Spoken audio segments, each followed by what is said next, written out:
This is Event Masters.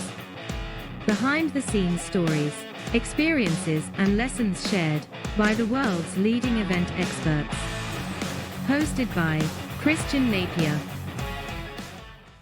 Hello, everyone, and welcome to another episode of Event Masters. I'm Christian Napier and delighted to be joined today by Michèle Naili, who is joining us from where? Michèle, where are you joining us from? Wow, I'm joining you from Brazil, from Rio de Janeiro. I'm here. Oh, fantastic. I love Rio. It's one of my favorite cities in the world. And we connected because of a mutual friend, Baca.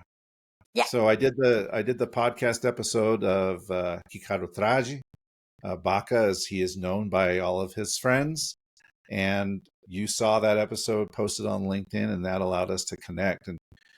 And before we start down story lane here, I want to just let everybody know who we're speaking with today. So, Michèle, you are, and listeners, Michèle is a major international sport event and business executive, consultant, and speaker. More than 37 years managing major sport events on both national and international levels.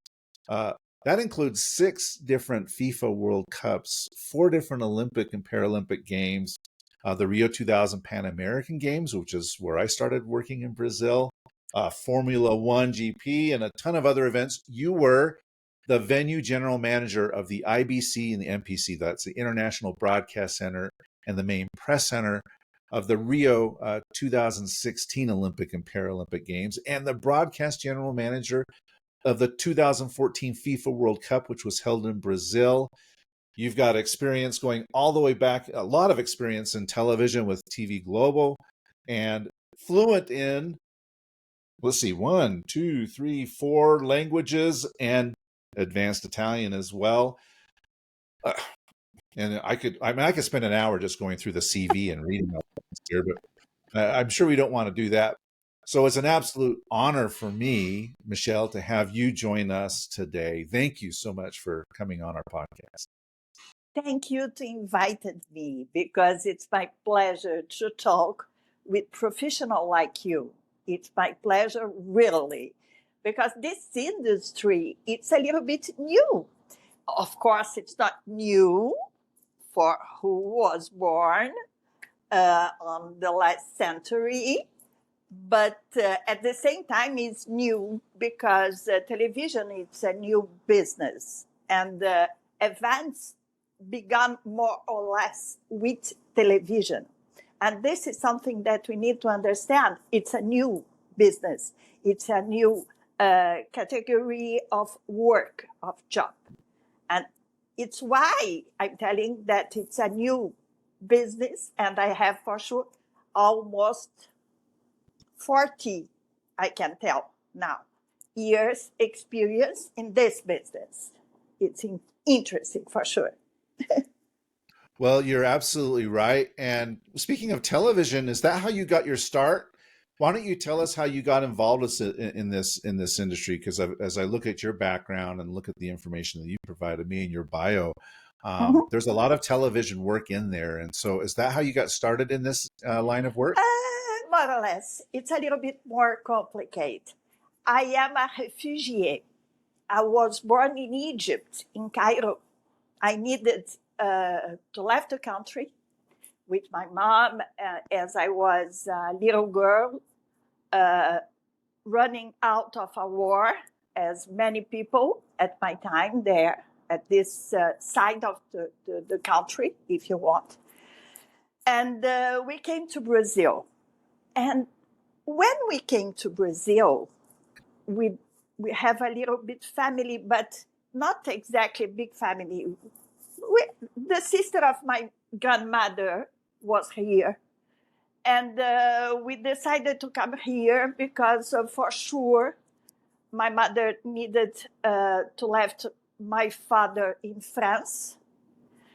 She decided to come with her kids and her father and mother far away of the situation. And we went to Brazil. And when we moved to Brazil. We came to Brazil. We began to live in a street near TV Tupi, the first big television in the country. It was the name TV Tupi. And I was a little girl, 3 years old, and I began to speak Portuguese, but with a French accent, because French is my mother language, is my first language.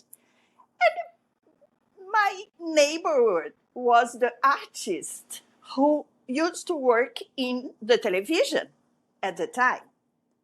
And they were so interested by the way I talk, they began to bring me down to work. I was 4 years old and began to act as an artist. Not exactly artist, but yes, as an artist in television. I was so small, so young, working television.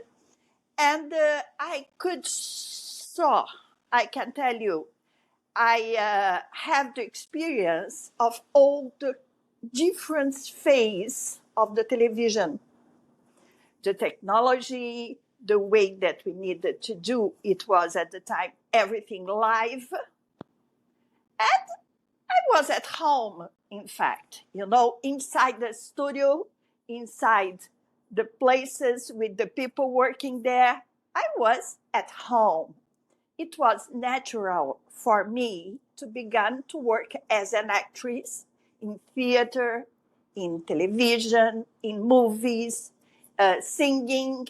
I was an artist, This was natural for me. And suddenly, I was first in TV Tupi, and then I came to TV Global in Rio, working as an artist, doing theater, doing movies, doing television, a lot of television, novellas, many things. Suddenly, I was arrested by a director on television. The things that women use to have in their life. This is terrible. Now we can talk about. At the time, we could not.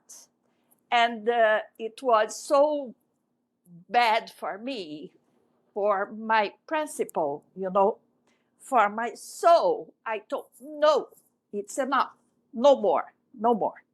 I will change the situation and I will be a director here. It's enough. And I went to a friend of mine, a director, a big director, and I told to him, I want to be your assistant. He looked at me, he told me, oh my God, you are so cute. You are a girl. You have blue eyes. You are blonde. How you can work in this kind of professional? And I told to him, but I'm smart and I know everything. He told, okay, I will think about. I left him, I came to another one, and I did the same thing. I want to be your assistant. He looked at me, he told me, for you? He told me, yes, for you. Okay, I will talk with the other directors. He went there, and he came back and told me, okay, you begin on Monday, and for a time, and we will see if it works. 1 month later, I was directing and producing and doing many different kind of jobs because I was at home. It was so easy to me to work in something that I was inside since I was a little girl. And I began working in the Formula One, the Brazilian Formula One Grand Prix here in Rio de Janeiro. I remember I walk every single piece of the circuit to understand the place for the cameras, to understand everything. It was the first Formula One when Ayrton Senna began. We both, 84, began in the same day in Formula One, me and him. We were together for the 70 years he was working on. Okay. In fact, no, he worked, 10 years. 10 years. Because after he's passed away, I still working for 7 years. 10 years. He died in 94. But until then, we were together. And I worked in the first hockey in Rio. I don't know if you know, but the first hockey in Rio was in Barra, where it was held the Olympic. All this area was completely desert at the time. And I was in charge of the international side of the event. I was a girl, but I was there working on it.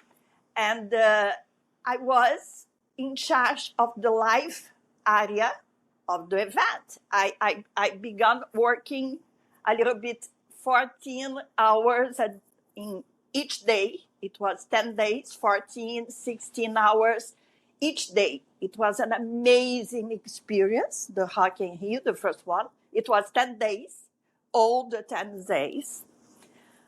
And then I began to work with the journalism and the sport, because I was the person who knows the way to work in events, And in fact, I think that I can tell you, I am a problem solver. That's it, not more than this. I'm a problem solver. If it has a situation, I will find a solution for that. That's it. Nothing more than this. And it was like that. I began to work in Global, doing many big events. The first Carnaval in the new Marquês de Sapucaí, the new Avenida. They asked me in Global to go there and to put all the things together. We were talking about, a big place where we needed to find camera positions in different ways. And I'm happy to tell you that some cameras positions are in the same place I put on with the head of technical engineer in Global. We both together, we find the solution for the most important camera that still you have.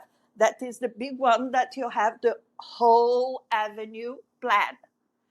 This, I needed to go out in a favela, passing in many, many different kind of places to finding very complicated situations. But we find the position and we solve this camera plan, And I did my first World Cup in 86 in Mexico. I was in charge of the Brazil headquarters in Guadalajara. And I was in charge of everything in the quarter, in the Brazil headquarters for Global, to put on place every single things of the Brazil team. And it was amazing. It was an experience, incredible experience. I was a total 90 days, making everything. And that's it. Was my beginning. It's fascinating. I could just listen to you talk for hours about all of these stories, and I'm sure you've got, a ton of stories to share. And it's a shame that we only have about an hour to do this. But you mentioned something that's so important, I think, for people if they are going to be successful in this business, is you have to be a problem solver. And so I am curious. You mentioned a few things that you figured out already, like camera positions on certain events. But why don't you walk us through some of these problems or challenges that you faced in some of these events and the solutions that you came up with to solve some of these problems? What can I tell you? As a refugee, I need to tell you something different, just a little bit. As a refugee, I remember that I was 4 years old when my grandmother told me, uh, me and my brother, he was 5 years old and I was four, you both cannot take and bring any kind of problem or trouble to your mother because she has so many troubles, so many problems because we were in a different country. She needed to work. She used to work in three different kind of job. You know, it was something. Be a refugee. It's not easy, and we needed to do our part of the deal. And my grandmother told us that solve your problem, find solutions. Don't take this for your mother. It was so amazing because for me, it was a decision that, okay, for sure it's okay. It's not a problem. I need just to take the good decisions. That's it. And I think that my grandmother gave me an amazing ability, you know, to look at a situation, any kind of situation. I had many different kind of situations as a woman, as a single woman, as a young woman, many different kind of situations. But all the time, I needed just to face the situation and to find a way to solve this situation. And I find it. It was possible. It was not, nothing complicated for me. Nothing. Because you need to find solution. And your 360 way to look at a problem. I think that this, first of all, I like people. I love people. This is something that I like to be with people. I like to exchange and to befriend and to create a good atmosphere. And I think, first of all, I'm not, never stressed. Never. Because I'm not like that. I know that I need to find solutions, and finding solutions never is stressed. You cannot be stressed, people. And I think that when you work in something that you like, you love, you are at home, you have friends, you look at the situation and you know that you will find a way. You, not just only you, but with the people, and together you make the things happen. I think that it was like that. All right. Well, let me follow up on that because when we talked with your friend Baca, Yeah. one thing that he mentioned in his conversation with me was that in South America, because of limited financial bandwidth, people had to be creative. You know, how to find That's it. creative solutions, and so you know, for example, a city like Rio, it's a very large city. It's very geographically dispersed.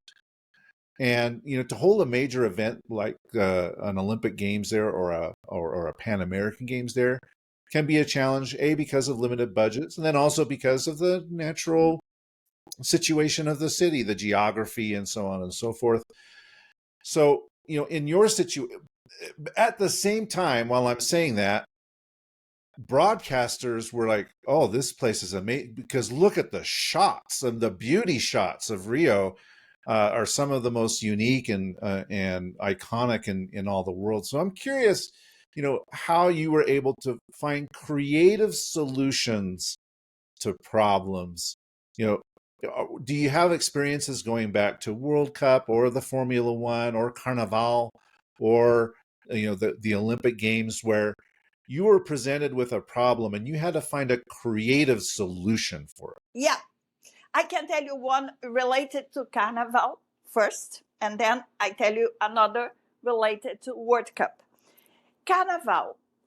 The first time we needed to have the camera, the big camera that you have the big plan of the avenue.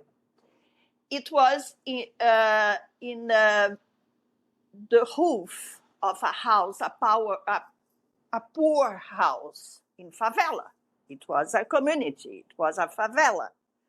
I asked the company, electrical company, to put for me a special line of energy to guarantee that I have all the power needed for the camera, for the things that I need, the light, the things that I need on place. And the day where we start this operation, I receive a call at 6:00 in the afternoon. I receive a call of the security man who was there with the cameraman. Michèle, please come really quickly because we are having a big trouble. Okay, I pick up my car. I went alone. And when I arrived, it was on the top of the favela to have this plan, top of the favela. Many people were, crying, telling, no, no, no. What is happened? You will not steal our power here. You are taking out our power. I told to them, no, it's a special light I put there. It's a special line, dedicated line of power to our equipment. No, you are lying. You are lying. I told, no. Suddenly, I think, okay, I take out of my pocket, because I always have everything inside a purse. I take out a check, a check, personal one, a personal check, bank account. And I take one page, I sign, I gave to the woman who was screaming, no, no, no. Okay, this is my personal check. You can use if you have a trouble. It's my personal check. I'm telling you, you will not have a problem, but this is my personal check. Suddenly, I saw a hand coming and taking out this check. And immediately, this check was completely put down, and he told, you are not understanding that this woman is telling the truth. She is great. She's friend of the people here. She's helping the people. She's paying to have the camera here. Please, trust this woman. Enough is enough. Okay. Suddenly, silence. The people go out. And I asked for the security man, what happened? He told me it was the man, the head of the drugs in the favela. Because you have for sure someone in charge of drugs, selling marijuana, everything. He was the responsible for that. He has all the responsibility in the favela. It's like that in Brazil. You have some people like him in each place, favelas. And he decided to give me support. Why? Because he understood that I was there in a good faith. I was there working and putting money for the people of the community because it has some food, many different things. And he decided to give me trust. Suddenly, you can think you are crazy because you give your personal account check. No, I was not. I needed to find a solution immediately. It was the only thing in my head that, okay, this is a solution. And he was so, like that. Who is this crazy woman who is giving us, something like that? Immediately, he trusts me. This is the kind of solution I needed to take, in my whole life. I give you another example. For the World Cup, Brazilian World Cup, I was in charge. I was the broadcast general manager of the LOC, Local Organizing Committee. But I was the person they needed to create facilities for HBS in each venue, and for sure, I was responsible for the IBC, the International Broadcast Center. All the facilities with the local people, with all the agencies, local agencies, the government, the mayor, everything that I needed to be the contact, the point, responsible for, for the fibers, to have the fibers around the country. I needed to go in Brasilia to check if we have the redundancy in the fiber optics. We have fibers inside the Amazon River and many different kind of things. And I had HBS. In each place, I had HBS. But my team was a small one. I had only 4 people working with me directly. One in IBC as manager, 2 coordinators for the venues, and I have 1 assistant. But I wanted, because we are in Brazil, we are in a place that English is not exactly the local language, and we had the HBS people with different kind of language, French, English, many languages, Spanish, and the local people are not used to speak language. And I thought to myself, I cannot give security for HBS if I do not have anyone on site in each venue, in each stadium. I need to have someone for my side doing what I think that they need to do. I think many different kinds. I want to have, always security in the operation. I cannot do more or less. It needs to be good. But I do not have budget and money for that. Baca do not give me. Baca just tell me, okay, you have these people, that's it. I said, why not? I find a solution exchanging facilities. In which way?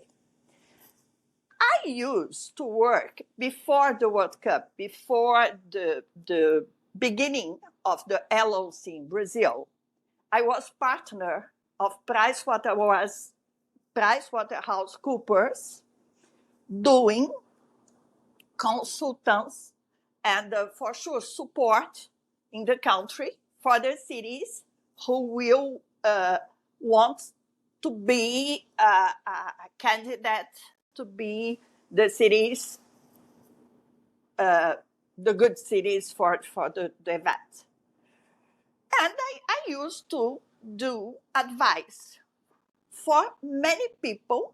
I made many workshops about what is an international event, because the people do not have any idea about what is an international event. And for sure, if I had the experience of, at the time, 5 World Cups, at the time, 3 Olympic Games, and many other things, I travel all my life in the world. I know everything in the world about different kind of cultures, and I can explain to the people the technologies, the different kind of opportunities this kind of event brings.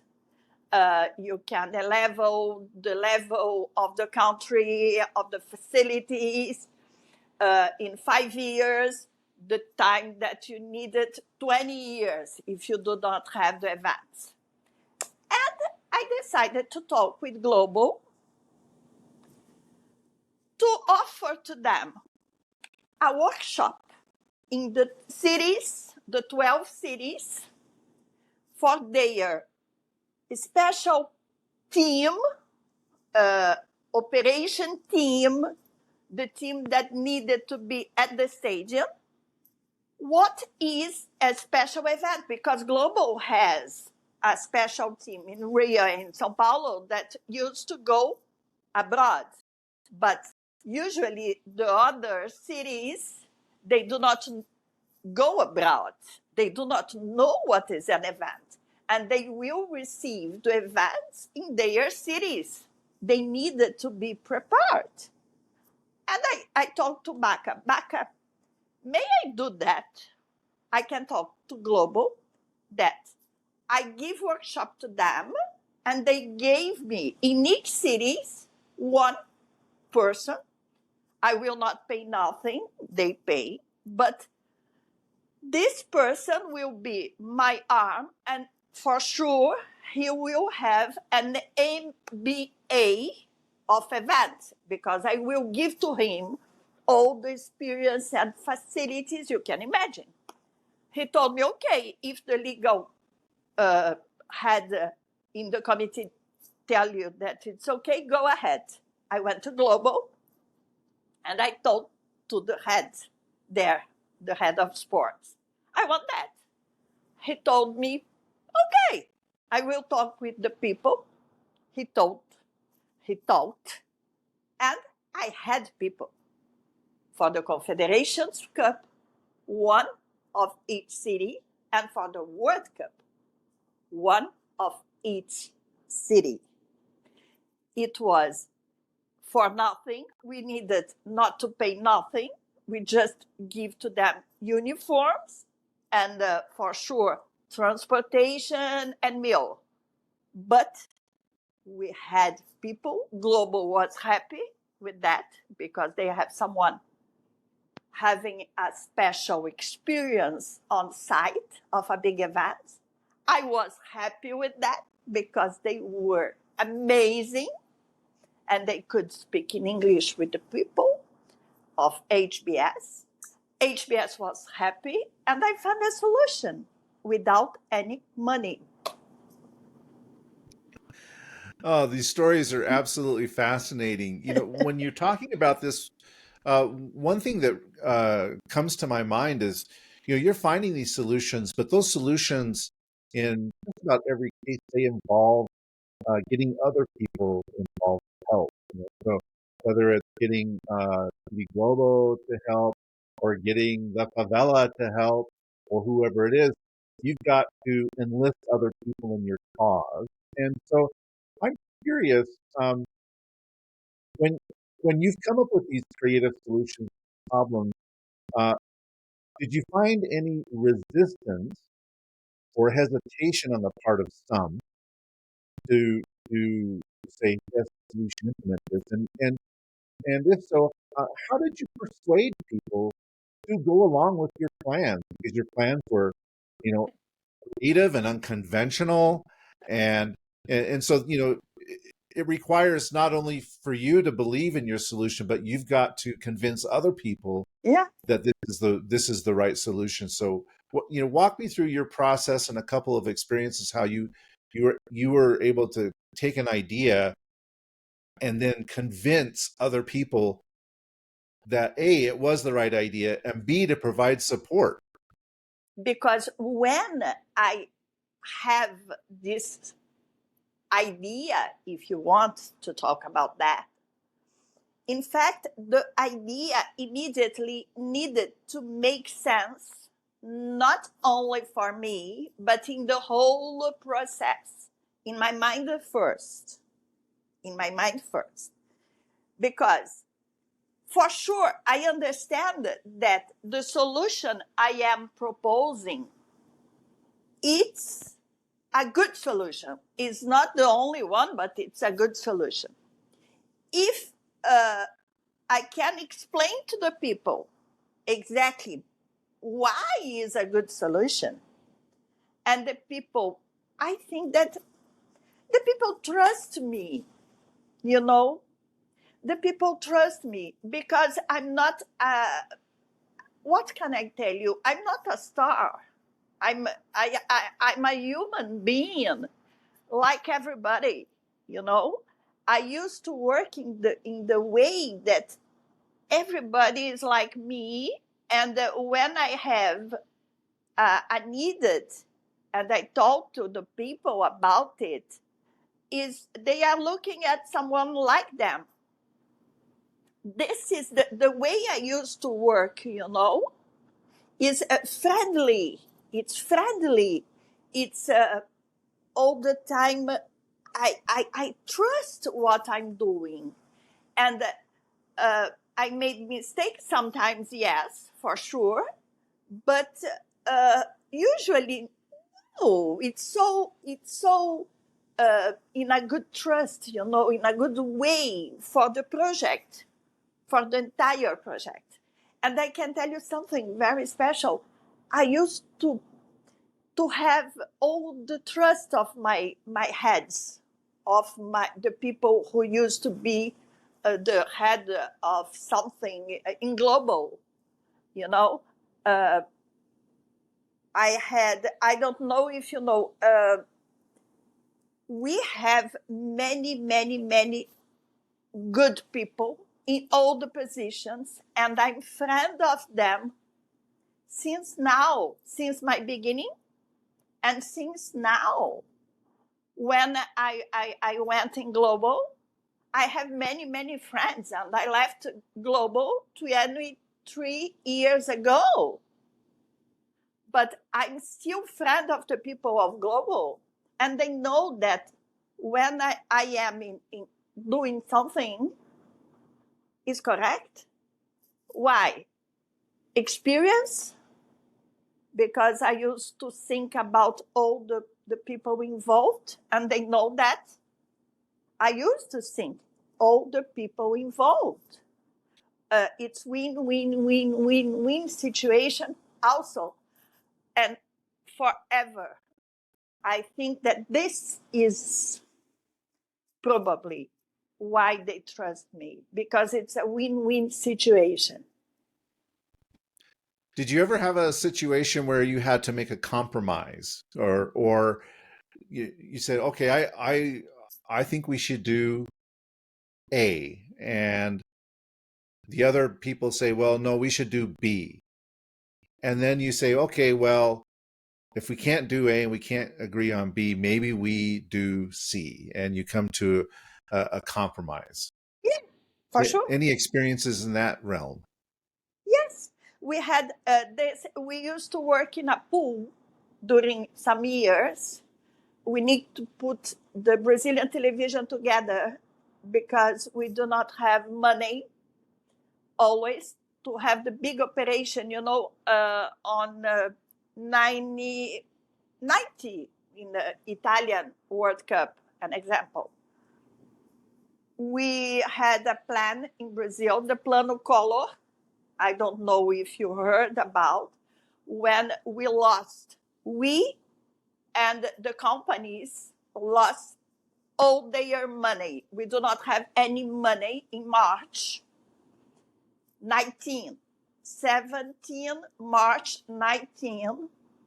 It has an economical plan in Brazil. They take out all the money. And we had the FIFA World Cup Italian. And I had a special operation with 600 square meters. A building was built for the Brazilian television. Each television needed to have a space, a big space. And suddenly, we do not have money to go there because we lost all the money. TV Global lost the money. Every single television. And we went to Italia, to Rai. Rai was the host broadcast, the company, host broadcasting the event. And we needed to go there and to tell to them, look at this. We needed to give you back the space that we told to you that we will use during the World Cup. And please give me back the money you can give me to have a small operation. And they understood the problem for the whole television. And together, the whole television, we were four at the time, Brazilian television. We need to use our imagination and to adjust the plans to work together for a World Cup. On the beginning, we will have in global 130 people going there. We did the World Cup with 36 people.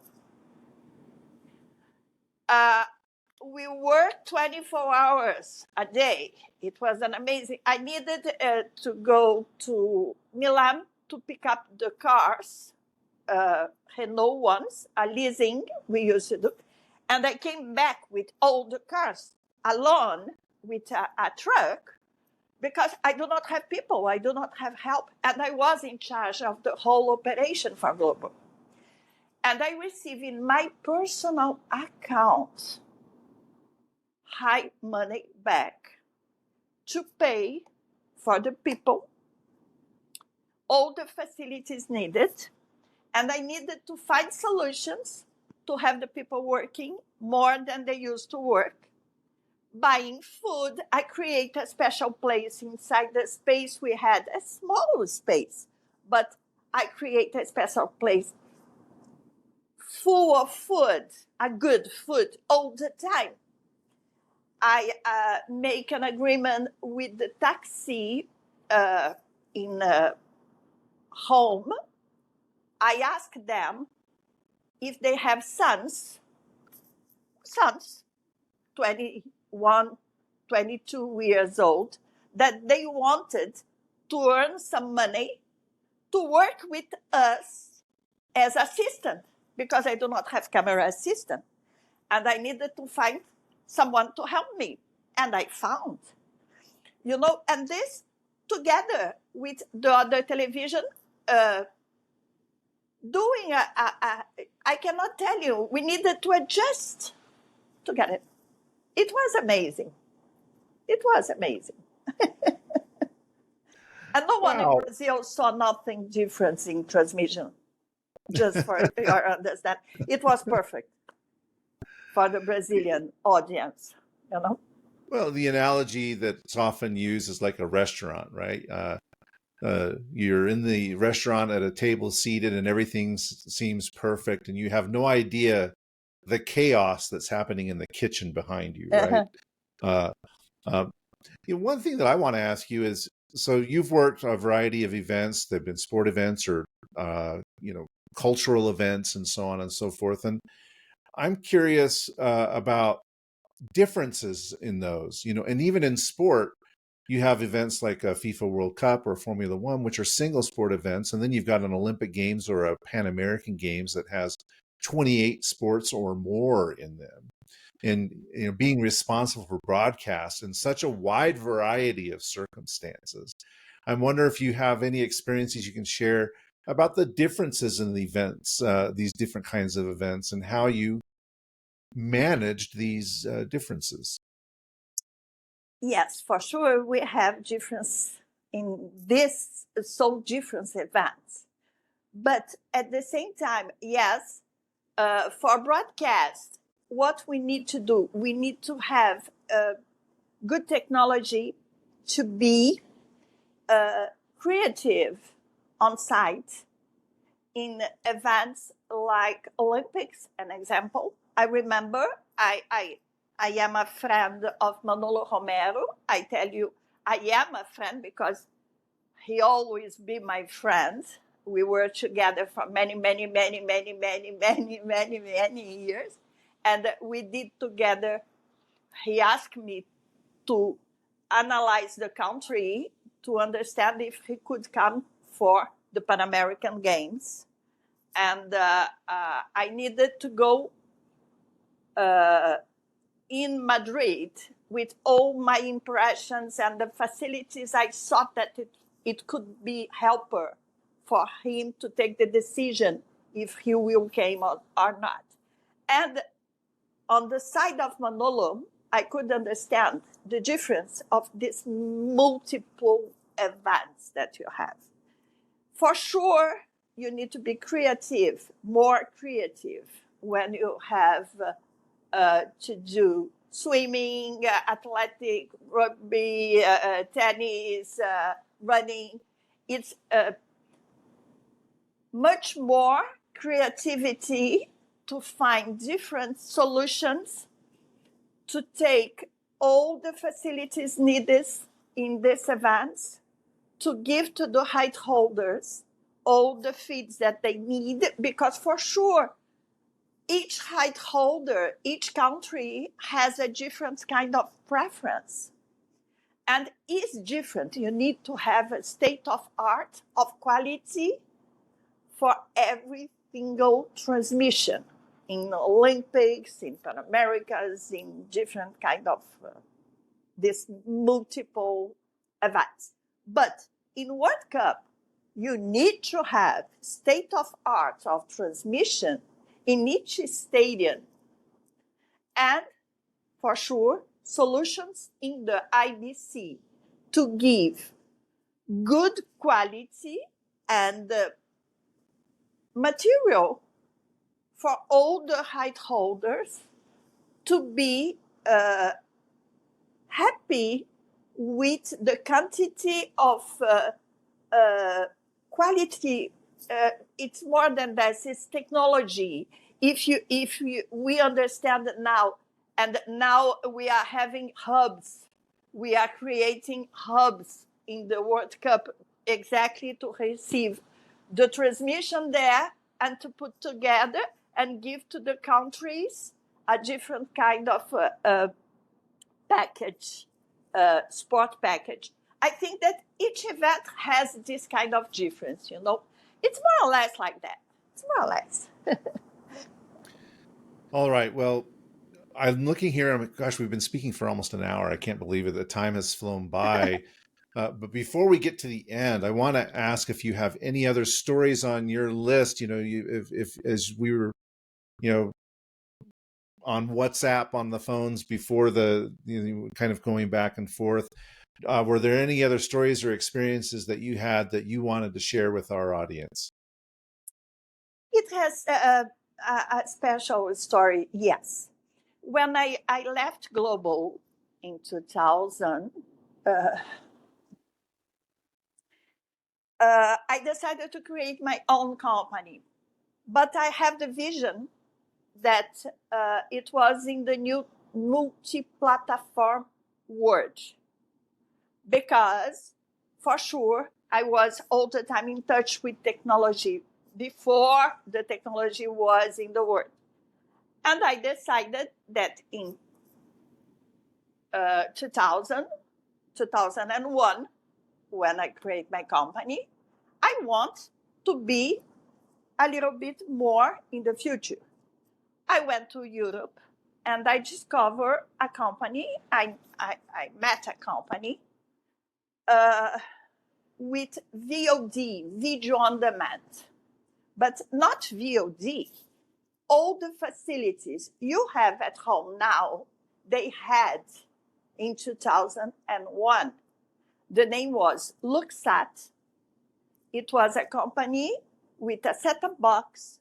Inside you have Intel, Microsoft, a hard disk with 200 hours of content, with a software of business intelligence, with CD player, DVD player, console, a game console, everything, jukebox, everything inside this. And they had agreements with Hollywood to have this VOD solution.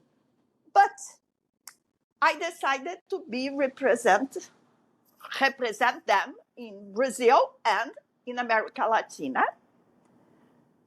And I received this. I was the representative of Luxat. I was Luxat in Brazil. And I began to develop the business. At the time, it wasn't a startup, but the people do not talk about that. We were just 3 people working on this project. I made many roadshows. I made an agreement with the telecom company. We had a channel inside this company, in this telecom company, and we began to find solutions to make the set-top box in Brazil. I make a partnership with a big, if you want, the biggest, the name was Gradiente. He used to do television, he used to do sound equipment, but he never did set-top box. But I told to him, it's yours, we can work together. I bring them with me to Paris, and we began the business. And we create a partnership with NET. NET was the company in Brazil, the cable company belonging to TV Global, at the time, the Global Group. And we had an agreement with them, a letter of intent, that they will receive this solution. We began 5 years working on that, 5 years. I put all my money on, all my dreams on. And suddenly, the investor of the company, it was a Gulf telecommunication company investor, 36 million euros put on the company. They decided to stop the business because the business didn't begin effectively. We do not have all the facilities for distribution at the time. Netflix do not exist. They used at the time put only DVD, by mail. But our, if you want, we had Blockbuster as something more or less like us, but not like us. And I lost everything. I lost every single money. I was empty. I needed to begin everything again. This is life, this is life. I was visionary, yes. I bring the digital television in Brazil, yes. No one's know about, no. I do not have nothing, no. But I was happy doing that. It was a dream that I built in 5 years. But, and then Manolo called me and asked me to work for him. And this saved me again to be in the Pan American game, and then the World Cup, and then the Rio 2016. And this is life. This is our life. It is our life, and you're to be Yeah. commended for putting everything on the line. Uh, I'm curious now, the industry, as you mentioned, it's still new, but it is growing and it's evolving quickly, and there are all kinds of opportunities and people uh, that are a bit younger than us who might be interested in getting involved in this business in whatever capacity. I'm curious what advice you would give to those who might be considering potentially pursuing a career in events. Oh, they needed to be creative, for sure. They need to have passion, because if you do not have passion, you cannot go anywhere in this kind of world. You need to be passionate for that. And you need to study. I study always. I am still studying always. I am still building, different kind of business, looking at many different kind of opportunity. Now I'm looking at creating a different, the Indians. We have original people in Brazil who lives in Amazonia, inside the forest.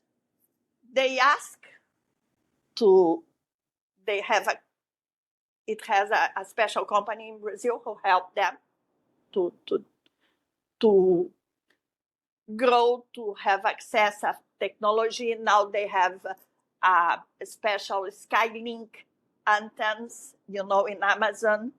They are growing to be in touch with solutions for their lives. And they ask me to do a football championship for them.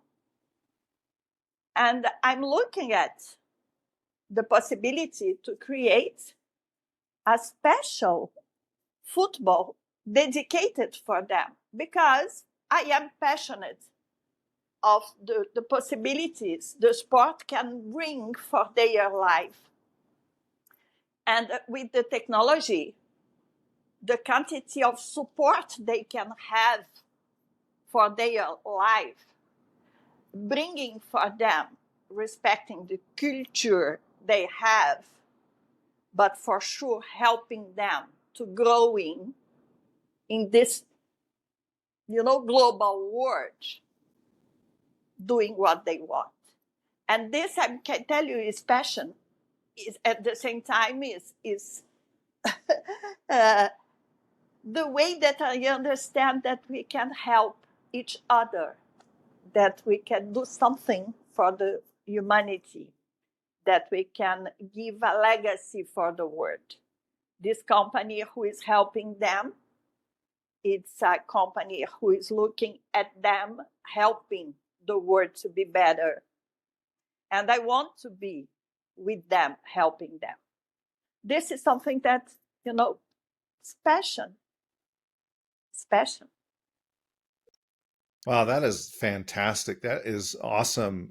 Thank you so much for spending an hour of your day and sharing some of your stories. And I'm sure there are many others. And if there are people, listeners, viewers out there that they want to connect with you, they want to learn more about the work that you've done, how you could potentially help them on whatever projects they're working on, what's the best way for them to reach out to you and connect? Oh, they can contact me in LinkedIn, is my name, Michèle Naili. They can contact me in the email. Gmail is Michèle Naili, Gmail. I am in all the social media with Michèle Naili. They can contact me. It will be a pleasure. I want for sure to share and help many people I can, for sure. Well, fantastic. We'll make sure to get all that contact information out there. Michèle, thank you so much for the time. Listeners, viewers, thank you for sharing your time with us as well. Please like and subscribe to our podcast, and we'll catch you again soon. Thank you so much, Michèle.